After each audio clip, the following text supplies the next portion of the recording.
Vous avez la parole. Oui, Monsieur le Président, Monsieur le Ministre, mes chers collègues, comme évoqué par notre collègue Bonhomme, de 97 à aujourd'hui, la proportion d'adultes en situation d'obésité ou de surpoids a doublé, passant de 8,5 à 17% pour atteindre 9 millions de Français. Nous devons franchir collectivement un cap pour inverser une tendance qui ne fait qu'évoluer d'année en année, en particulier chez les plus jeunes. La proportion d'enfants obèses qui restent obèses à l'âge adulte est très importante parce qu'elle est passée de 20 à 50% avant la puberté, mais elle peut atteindre 50 à 70% lorsqu'elle persiste après la puberté. En parallèle, les coûts directs et indirects de l'obésité sont très élevés.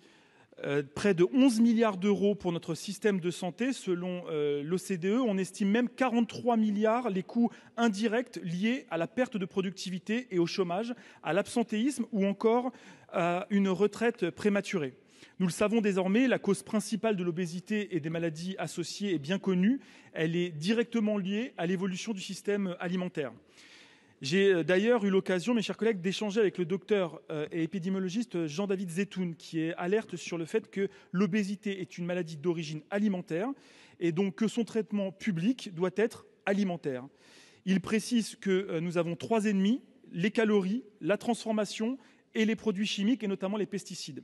Aujourd'hui, les industriels sont libres de transformer, d'ajouter à volonté des substances dont on connaît maintenant les effets néfastes pour la santé. C'est pourquoi nous devons avoir une approche publique, légale et économique vis-à-vis des industriels afin de lutter contre l'obésité par la régulation et la taxation, à l'instar du tabac. Cette mesure pourrait s'appuyer sur le Nutri-Score, notamment, invention française qui servirait potentiellement d'outil.